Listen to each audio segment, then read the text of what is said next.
And every time I was finding myself it was just like Groundhog's Day, right? Like I was finding myself in the same situation, and I was finding myself feeling the same, and ultimately coming back home crying. And I was like, well, hold on a second, right? I changed everything around me, and I'm feeling.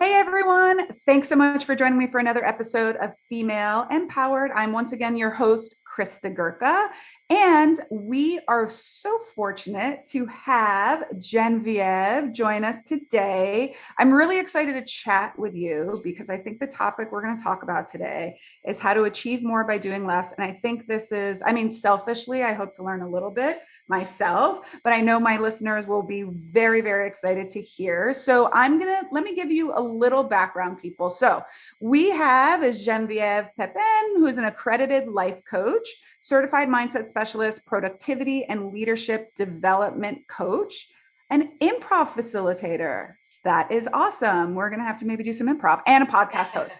She is passionate about helping high achievers go from busy and stressed to happy and productive as a result of her own journey in the professional world. Before coaching, Genevieve built her career internationally in event management and marketing, living, working, and traveling in more than 20 countries in 4 different languages. That's amazing. And so I would love for you, that is a little snippet of what you do, but based on just that, I'm super interested in hearing your story. So would you go ahead and introduce yourself and tell us who you are, what you do, and then basically like your journey to get here? Yes, thank you so much. I'm so excited to be here and to have this conversation. Thank you for this opportunity to tell my story as well. Yes, well, in a nutshell, because, we could go for hours around this. In a nutshell, I'm Canadian, and I lived abroad for most of my life. I've always been a high achiever. Go, go, go. Let's achieve great things. Let's change the world, right? And what I knew was the hustle, right? Let's do, let's work, work, work. And therefore, of course, we're going to get to our goals because we're just going to push through it. And it worked for a little bit, right? That's why I think so many of us are stuck in this, is because it works until the day, right? So my story is that I burned myself out, and then I was like, okay, it was probably my boss, I had a toxic relationship. All right, I'm going to change work. And then I found myself in another job where I loved the people I worked with. I loved the job, still burned myself out. I was like, maybe it's the event industry. Maybe it's where I am, right? I changed continent. I changed background. I changed the people I worked with. I changed role. And every time I was finding myself it was just like Groundhog's Day, right? Like I was finding myself in the same situation, and I was finding myself feeling the same, and ultimately coming back home crying. And I was like, well, hold on a second, right? I changed everything around me, and I'm feeling the exact same things. So it's difficult to point fingers out now. I'm not saying that there were not external factors that were leading me there, but there was a lot of internal factors that were leading me to always being busy, to saying yes to a lot of things that I didn't really want to do but felt that I had to, and so on. So that's how I got into, first of all, my own personal development journey. I started into it. I think that personal development is a lifelong contract. It's just like health, right? Like this is something that we just get into it, and this is a practice. And when I became a coach, I started realizing how many people had the same mindsets that I had the same issues in terms of, a little bit of perfectionism here and there, a little bit of I need to do everything is important, and so on, and setting those expectations for ourselves, and then also feeling like crap a lot of the time. So that's how I identified my people, like high achievers, whether they're managers, executives, or entrepreneurs, that live in the busy and stress, that have big dreams, but they find out that it's not sustainable for them anymore. There must be a better way. And what I do is I help them step into the, happy and productive, which is working a lot with the mind, of changing the way we see things. So then it's a lot easier to just apply all of these wonderful productivity strategies and so on that can make our life a lot more joyful.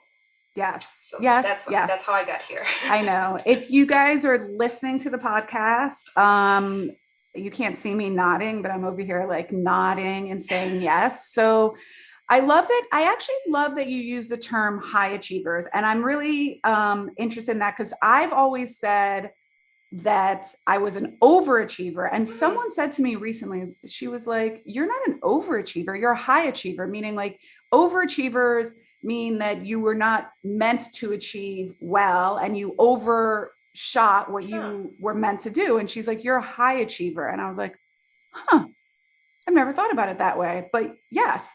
And, I'm not sure how old you are, but I am from a Generation X, which I believe is like the world's best generation. But anyways, we were Bon told, Jovi. Okay, yes, I'm sorry, I had exactly. to say A lot of long hair yes. and, but we were taught, I remember being taught, like just work hard. You work hard, you put your head down, you do the work. It should be perfect.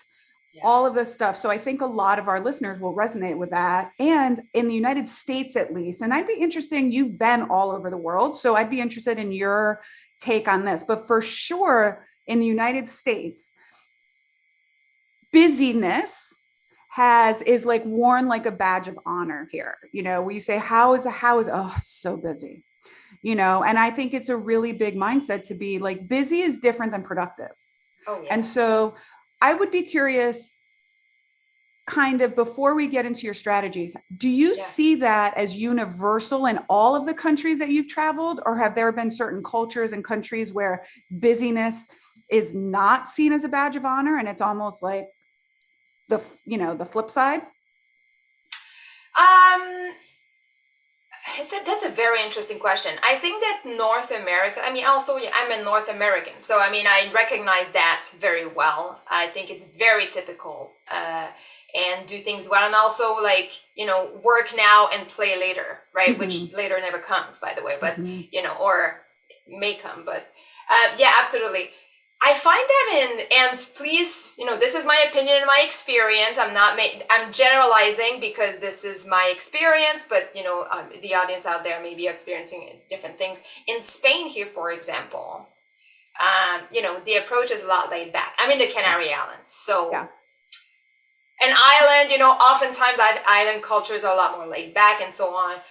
So I find that here people prioritize a lot more time with family, time with friends. Also, the weather is good like all year long, so people are on in the street or having a beer on a terrace. Like it's a lot more part of the culture than work and then let's see if I have time for dinner. Right? Do they do siestas over there? Do they still do siestas? Not really. I think that also, I want to say that, again, Spain, if you go in Madrid or Barcelona, like there is a corporate culture where people are really busy and stressed, like, but you would see, I'm not sure in continental Spain, but I know here that some companies still do 2-hour lunch hours, where you would have, you would work from, for example, 9 to 2 and 2 hours, and then 4 to 8 or 4 to 7. So that people would eat, and then the thing also is that they eat so much here at lunch that you actually need to sleep after that. Yes. Yeah. Too much. It's not a little salad. It's like a 3-course meal. Yeah. It's like I need to lay down before I do anything. With a glass of wine. Usually. Exactly. So yeah, I've seen that a little bit. And also, I've seen my husband as well. Like, okay to take a 2-hour lunch and just like relax and then go back to work. I don't think it's universal anymore. I don't think it's everybody anymore. But I think there are some companies that still work like this. Yes. So I find that also my experience, again, Northern culture, like Northern Europe, is also more into the busyness, corporate culture. And of course, in Asia, I lived in Shanghai for many years, and China is like, is intense. It's a whole other map. It's a whole other way of functioning. I agree. I think it's certainly cultural. I think it's gender-based too sometimes, I think, our mindsets internally from gender biases within society make a difference. So I'd be interested to hear, what are some of the strategies that you help some of these high achievers with, and how do you break down how do you break down what it is that are their mindset shifts that really need to be kind of like worked on? Yeah. Well, I would say that, I work with 3 systems. So I work with, first of all, mental fitness, right? Understanding our thoughts, understanding that our thoughts are not the truth, right? Like this is oftentimes it's a big mindset shift of, oh, hold on a second. I'm telling myself that I should, but that's actually a voice in my head. It's not the truth, right? So understanding our thoughts, understanding the thoughts that are serving us, that are not serving us, leading to, feelings and behaviors that are not serving us. That's a practice that I definitely, work with clients. And then there's the direction. Where are you going? Very important of where are you going, and therefore, where are you going in the long term in terms of what is your vision, what are your goals, and what is your highest point of contribution in achieving that? Because that's how you differentiate busy work from productive work, right? It's like, well, you can work all day, but is it actually something that leads you toward what you want to achieve, right? And is it something that only you can do, that it is your highest point of contribution, instead of that's something, answering emails may be productive to a certain extent, but maybe somebody else can do that. Or maybe, packaging things, maybe somebody else can do that. If you're the business owner, like maybe like your time is better invested in something else. So understanding this is very important. And the third thing is managing your day-to-day. So that's, the mindset and the direction, it's more foundational. And then understanding your day-to-day is like, well, how do you spend your time, and what are your priorities today, and how do you set boundaries and say no and stuff like that. So those are more like, big things, but just to come back to more like tangible things, starting with 2 things. How are you spending your time at the moment? Not how you think you're spending your time at the moment. How are you spending your time at the moment, right? So doing a time audit, understanding that without judgment, that the judgment is not invited to the party. Okay, it's not serving us. Yeah. So how do you spend your time at the moment? So that's really enlightening to understand that.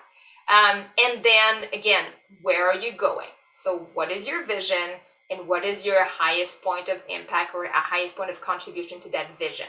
You have many areas or of your business that you need to be involved in, of course. But what is the one that is the most important that you do, that you focus on? So those are, it's not an easy answer. It's not an easy question to answer, right? Like, because sometimes we're just used to being involved in everything. The 3 mindsets that I find are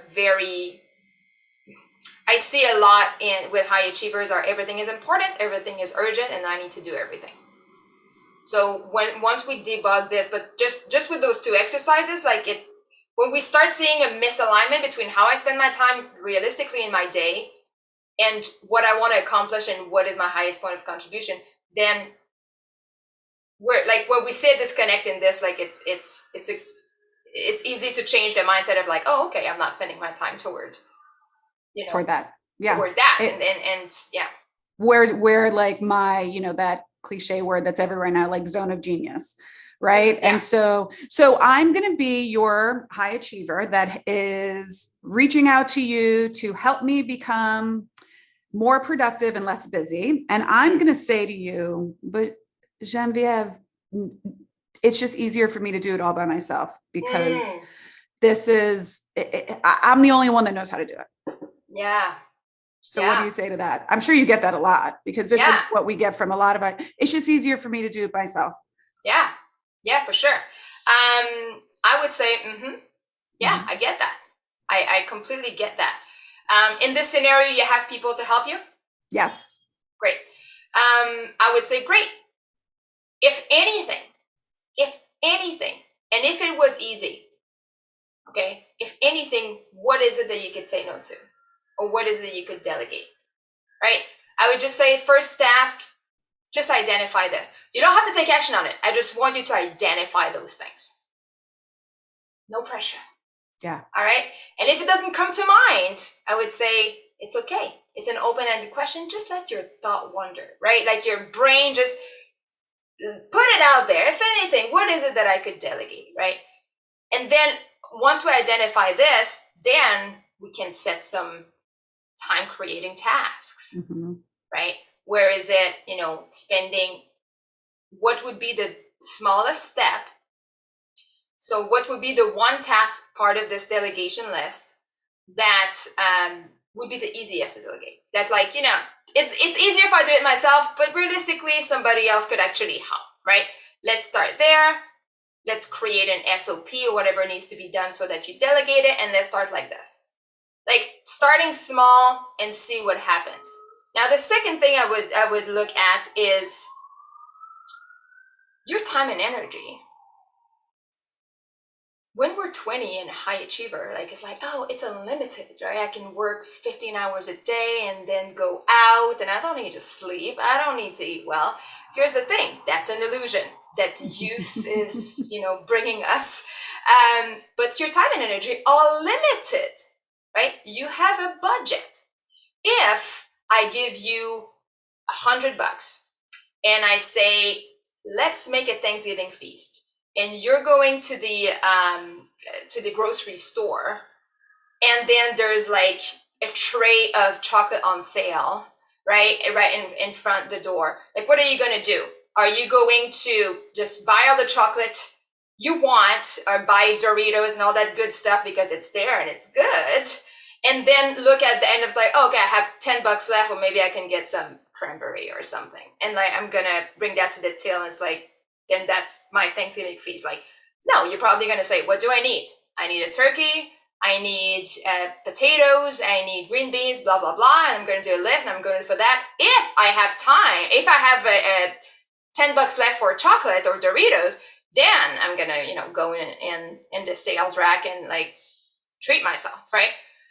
So if I spend $90 on chocolate, and I want a turkey, then I just don't have the bandwidth. Like, I have $10, I cannot do it, right? So that's why I'm going to think ahead, because I know that it's limited. Now, if we think of our time like this, not everything fits in. We need to choose. We need to choose, like our choice button. Like, I have a big red button, like an image that I send to clients, like, here's your choice button, right? So we have a choice, and we need to exercise our choice button to use that, because we need to choose. Not everything fits in that budget of hours. So once we realize that also helps. Does that? Yeah, for sure. And time is one of the few things in life that is finite. Like, we all have the same 24 hours. Now, I'm a little with that saying, because yes, we all have the same 24 hours. However, I recognize that I do have some privilege in this, meaning that I have help at home, right? Yeah. My husband is home with me. I have the finances to hire someone to clean my home, right? So yes, there are 24 hours. I don't have 26 hours. Somebody doesn't have 20 hours. However, we do have certain privileges afforded us in life that some people do, like single moms, young children, old children. So what I try to tell people is, we all have the same amount of time, but we're all in different seasons in our life, right? So my children now are teenagers. I don't have to wipe their ass anymore. I might have to remind them to wipe their own ass, but I don't have to actually do it. So, but people that have small children, like you said, we're not in our 20s anymore. We have different things and different priorities. So part of your time day, if it means I want to be home with my children and after school, then that's what we have to put in that time. And that's okay. We just then have to figure out. So, right, you have your choice button. Okay. So if my first choice is I'm going to choose, which is totally acceptable, to be at home with my children after 3:00. Okay. So now you have whatever you want to say, from 8 to 2 or 7 to 2 to choose for work. So that now we have this amount of time. Right. And so you're absolutely right. We have to. Learning to delegate, I think, is very hard for high achievers. I think it's very difficult. But if you look at it too, in terms of, and I'm curious to see what you think about this. So small business owners per se, right? We try to do everything ourselves initially, which is fine. What's what we most do. But I am not a website designer. right? That is not my skill set. If I charge, let's say I charge $100 an hour for my services as a physical therapist, right? But I'm designing a website that actually sucks because I don't know what I'm doing. So I'm actually technically paying myself $100 an hour to build a website that actually sucks. If I were a website designer, I would probably get fired. So explaining to people like, okay, is this a really productive use of your time? So do you ever go into that with people, like where you can help them understand maybe what they're leaving on the table or how this is not really like an effective use of their time, especially when it's limited in that capacity? Yes, absolutely. I mean, Yeah. when you start understanding that you have a choice to make and that you're leaving money on the table and that your focus is not, because the thing often behind I can do it all myself and I do it better is that I have all the bandwidth. Right. But when you say like, no, actually, like, today you could be making, for example, if it's 100 an hour and you have 8 hours, let's say that, there's a potential of 800, but now you're actually choosing to spend 2 hours of that on $100 task. And then the rest is, you're just spending that time, so you're costing yourself money. Mm-hmm. And when we understand that, and then the second thing also is understanding what makes us want to spend time on this, because oftentimes there's a whole thing of the avoidance. Yeah. I'm avoiding to spend time reaching out to people because Exactly. I think it's uncomfortable, so it's easier for me to spend time on something else. And realizing that is also a big game changer when it comes to how we allocate our time, because we just get really clear about what doesn't make any sense. Yeah. And being aware of that when you bring to the attention, like maybe you're avoiding doing this XYZ thing. Yeah. Right. Yeah. Because avoidance sneaks in. It's in perfectionism. It's in procrastination. It sneaks in of like, what are we actually trying to avoid here by trying to make this perfect? Right. Yeah. Do you know, like, I'm sure there are studies because I've read stuff before, the amount of time, like actually physical time people waste doing tasks that are not like moving the needle in their business, or where they're getting distracted by other items. Like, is there stuff like you can tell people, hey, you're actually wasting 5 hours a week by not structuring your day or something like that? Or there's like, well, I don't know of any studies. I know that there's studies saying that we actually have 3 to 4 good productive hours a day. Wow. Right. Yeah. So if we work 12 hours, for example, well, there's a whole 8 hours that we're not at our best, or we're not. So we need to find when, for me, because it's different. Some people are more productive in the morning. Some people have more ability to focus in the late morning or in the afternoon. For some people it's at night if it's possible for them. Identifying when in the day is the best time for you to do the most productive work, and then allocating that time, blocking that time is very important. Because also, one of the way that people realize what is not a priority is when we get crystal clear on what is a priority. Mm-hmm. The more you ask yourself, like, the more you're clear on your priorities. And also that's something that's a practice of, planning your day. Very simple. Very few people do it. So planning your day in at the start of the day or at the end of the day before, whatever you prefer. What are my 1 to 3 highest priorities today? Find a time. Are you're going to do it? So what are my priorities? When am I going to do it? So when you focus on that, oftentimes, and knowing that, I have until 2:00 or I have until 6:00, whatever is your schedule, then if you actually focus on doing that first, then not necessarily first, but because maybe in the morning, your mind is not super sharp, but blocking the time and make sure that this happens, it doesn't leave space for 100,000 things around that as well. Yeah. And we start identifying a lot more, well, you know what, like that website thing, like I don't have the time. If I want to spend 2 hours outreaching to people or creating a SOP or whatever that is, then that website thing, like it will never get done. So I need to delegate it. Yep. So that's another way to realize that. Yeah. So are you a big proponent of time blocking? Yeah. Know yourself and then block the time and know the conditions around, like set the conditions for you to be able to focus during that time. Yeah. So some people I've heard give the recommendation of, so when you time block, right? I'm a big believer in time blocking. I'm also a big believer in like batching content. So we're not task switching all the time. It works for me and a little bit of my ADHD. So like today, I was just telling someone I was on a call before this. Again, ADHD, see, total tangent. I'm like on a whole different topic.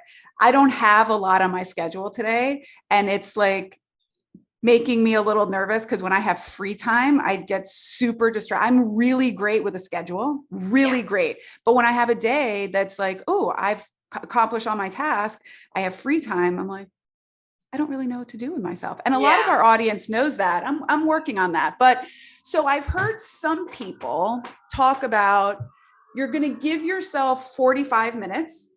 And then when that time is done, you're done with that task, whether you're completed or not. So do you believe yes in that, no in that, or it depends? I think that's a great strategy. I think it depends on the task. Right. Yeah. And then it helps people maybe decide, okay, if I'm going to write a blog this morning, I'm giving myself 45 minutes, maybe it helps you learn like 45 minutes is not enough time. Or I got done in 30 minutes. I can actually give myself 30 minutes to do this. Moving forward. So, I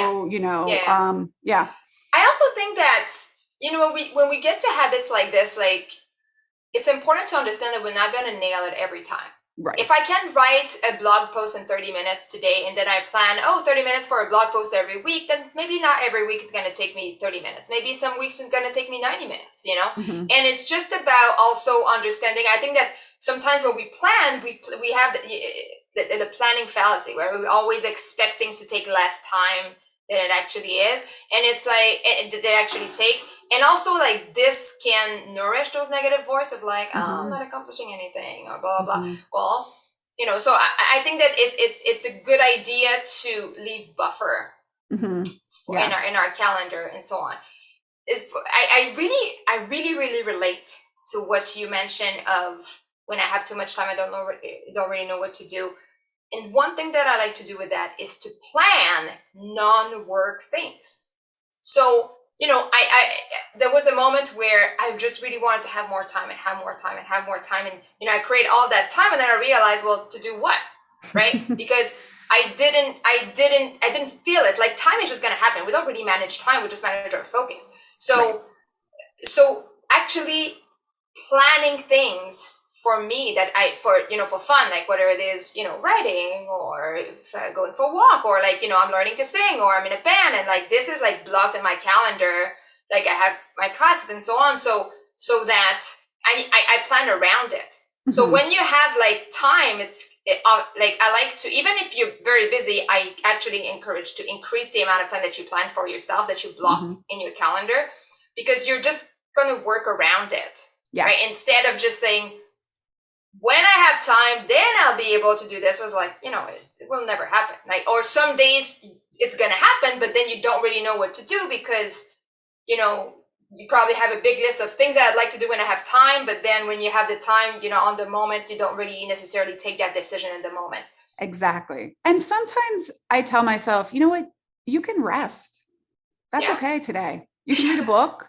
You can sit on the couch and watch TV. You can, it's okay not to be working. It's okay to do nothing.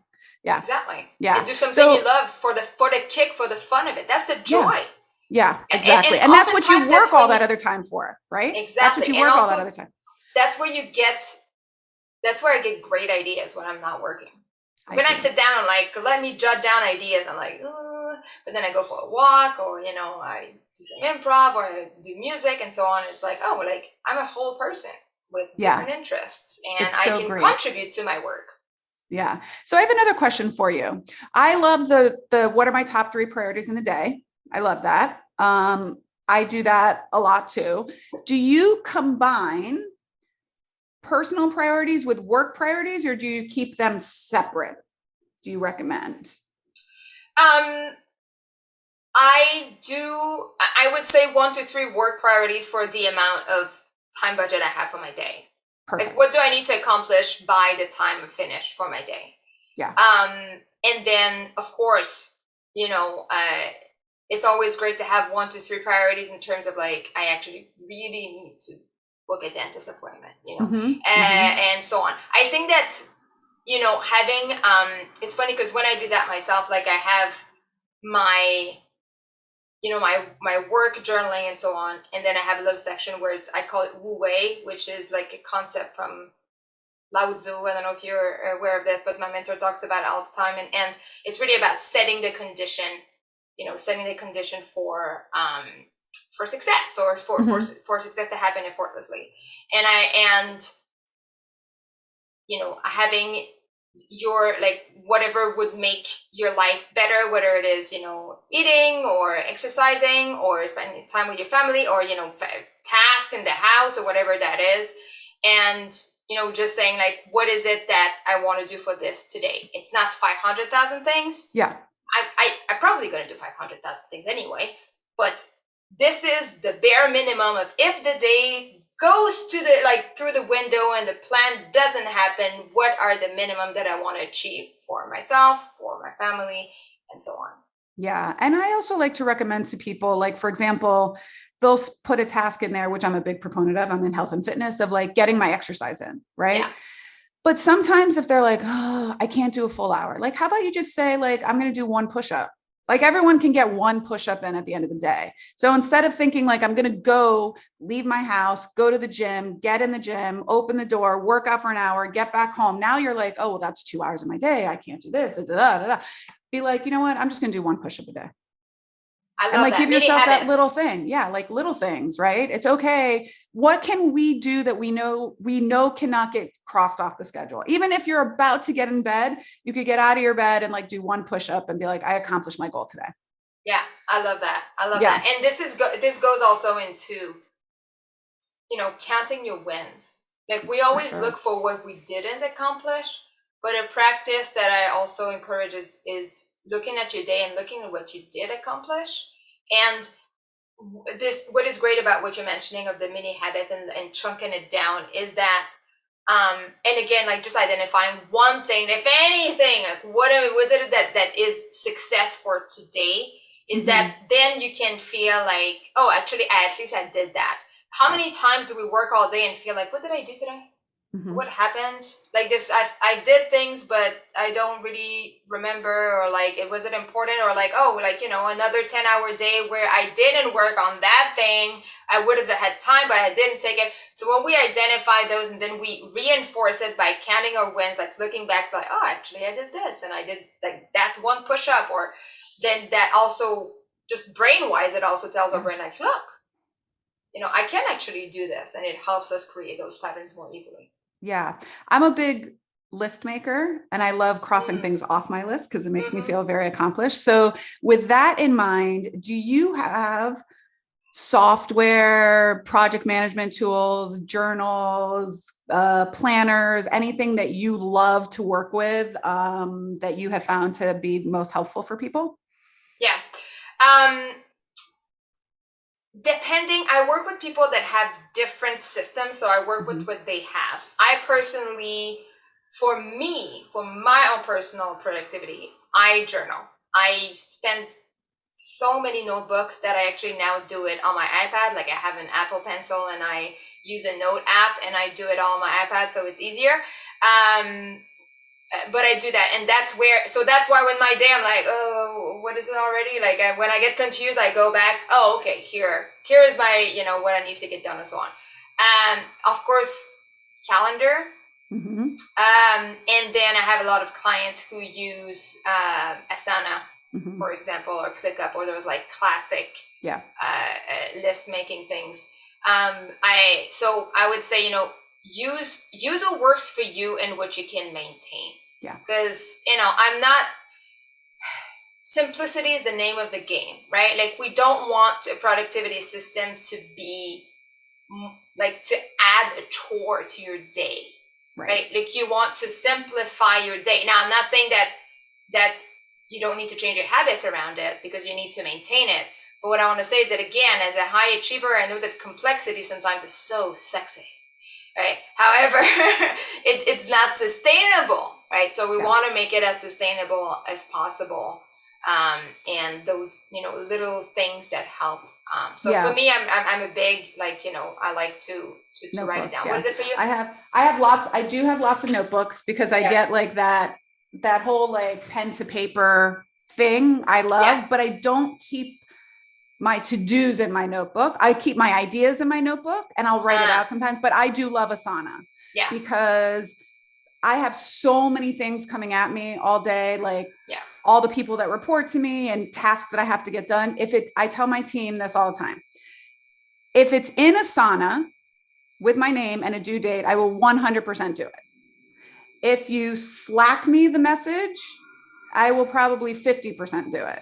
If you email me something, maybe 10%. And if you tell me, there is 0% chance that I will do it, because I will not remember anything. And I have learned this of myself too, to again, set boundaries and expectations. Listen, if you want me to do something, team, I understand. I know it drives you crazy that I forget all the time, but the way that you can help me is put it in Asana with a due date, because I look at that in the morning when I wake up. I look at what are my tasks for today. I look at it, and then I do the top 3. So I move them in order. And then in the middle of the day, like right now at 12, I'll look at it again and cross off what I've already done. And then I look at it again right before I shut off my computer. And if there's something that I didn't get done, then I put it for the next day, or I'll say to someone, hey, I have to move this due date to the end of the week. So for me, Asana works really, really well. And I have it on my computer and I have it on my phone. So that's great. But my ideas, I do love the paper to pencil. Like it just helps me. I take notes during meetings that way. And then like at the end of the day, I can go back and type everything that I need to do. So I think I'm a little bit of both. I will say that the software was a challenge for me initially to get on board with it, because it was just new. It was new. I'm not like my kids' generation who's so used to software. And at first the feeling I had was, this is one more thing I have to learn. But I'm really happy that I did stick with it, because it is much more efficient now. I think that about that, something that a mindset shift that is very useful is understanding that planning your day and creating those systems is part of the productivity. It's not how can I say, it's not a nice to have. When I talk about the 3 things in the beginning of the day, like this is something that is a non-negotiable. Because if you don't do this, then you're gonna not be efficient. Like you're not gonna know where to focus. So those little things, like when we simplify and we make it sustainable for us, then they become part, just like exercise. Right? Exercise, it's not something like on top of things. Like it's something that helps me be productive, me be healthy. Like it helps me be with my kids. Like it's not something that is nice to have when I have time. And I think that when we see this as part of the day and a non-negotiable, it's an investment of time. It's not a cost of time. For sure. And I also think we have to sometimes put ourselves at cause when we feel like, oh, I'm so busy, I'm so this and and I can't get anything done. And so I used to see myself like, I was so afraid to say no to people that, like, so for example, I pick my kids up from school at 3:00 and I would schedule a meeting at 2:00. And then I would be rushing to like late to pick them up. And then, my therapist, and I'm super transparent about, like, I've been going to therapy for 3 years, which has been wonderful. My therapist was like, but why do you do that to yourself? Why do you schedule that meeting at 2 when you know that that's going to make you late to pick up your kids? And then you feel badly that when you pick up your kids, you're stressed because you're rushing there. So why would you just say you're not going to schedule a meeting at 2:00? And so from now on, I put on my calendar from 2 to 3, it says, pick up. So there's nothing that can go in my calendar. But it took me a while to say, no, I have to say, like, I can't, I was doing it to myself. Does that make Yeah. sense? Like I was Yeah. creating that stress Yeah. by And saying yes. what do you think is like the mindset or the belief that is behind that? I mean, it was again me not wanting to say no to people and Mm, not wanting to say like, and that it had to be done today. So she would mm, be like, well, can you wait? Does that meeting have to be done today? Or can it be done like on Friday at 10 when you have that? And I was like, yeah, you're right. It's not that important. Today it has to be. So that when every once in a while I would get that emergency that has to be done, it's not this everyday occurrence that I'm stressed when I go pick up my kids, right? yeah, Or absolutely. that, I was getting resentful for like covering, but it's like little things that I think sometimes as business owners, we create the stress and anxiety in our life and the busyness because we create that situation. So it's not hard. We're making it hard. Right. There's a difference, I think, between working hard, because there are definitely seasons in all of our businesses. I mean, the last 2 years for a lot of businesses were very hard. Okay. Like there was nothing that was out of our control. There's a difference between working hard in a season in your business and making things hard in your business. And so I think that's really important. So when I work with business owners, sometimes I'm like, is it hard or are you making it hard by not allowing people to help you? Yeah, Right. absolutely. Yeah. Absolutely. You know, that's there's a lot of shame Absolutely. Yeah. attached to that. And when we're willing to look at that with curiosity and again, not No invited judgment to judgment. the party, then we can identify like, oh, actually, I'm doing this to myself, or I'm creating this, or I feel like actually I really need to say this. Otherwise, if I don't do it all, then I'm not efficient. Who am No, I? actually, Yeah. efficient people is the other way around. They don't do it all. That's how they're Totally. efficient. Totally. Yeah. And this is a practice, like it's so easy. Like it's so easy to think like, oh, it's obvious from the outside, but when we're in our head, like there's a lot of clutter there, right? So this is a practice to identify that and to be gentle with ourselves and to set those things and to remind us why we do this. And then we actually build the habits that are just that makes it, as you said, like, oh, it's obvious now. I'm just not gonna, just gonna do that to myself and not have a meeting at 2, or do different things that is making my life harder. Yeah. And I think you made a very good point too, that it is a practice. All of these things are practices. Yeah. We will revert back to our old ways sometimes because they're strategies. Yeah. Giving ourselves grace to say, I'm not going to judge it. I slipped. I'm going to get back on track. And that we don't come out of the box. It's not like, oh, I'm going to be productive. That's it. I'm done being busy. Tomorrow is a whole new day. Like it takes some time. It Yes. could take a month, 6 months, a year. Mm-hmm. And you can just start one step at a time. Like what you said, like what can you stomach today? Yeah. What choice can you make today that will move you one step closer tomorrow? Yeah. Yeah. Absolutely. Yeah. Absolutely. So I would love for you if you could tell people how they can find you, how they can maybe reach out to work with you. Because I think that learning how to peel back the layers of this and start again is really, really, really important because I do believe time and energy are two things that we don't really get back in our life. And so, if we can preserve that as much as possible. So where can people find you? Yes, thank you so much. Well, first of all, LinkedIn. I love being on LinkedIn. I like to post funny videos. So if you're curious, come and look it up. And joynotstress.com, where I do some master classes, and you can sign up and we can have fun for some productivity entertainment. And I also have the Mint Green Ukulele podcast if you want to check it out, where I talk about how to achieve through joy instead of stress. I love that. And we're going to link everything up in the show notes for sure. You know what? I was curious because I went to go listen to your podcast. I'm curious where the name comes from. Yeah. Okay. So, through my personal development journey, I started to say yes to myself. I talk a lot about the yes and, which is an improv principle. By the way, I saw that when we first started, and I was like, I love that. I love it. I love it. I was going to mention it before. I was like, I love your background. Yes. Thank you.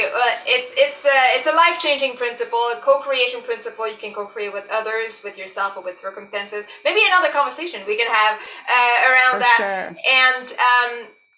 And I started saying yes to myself, and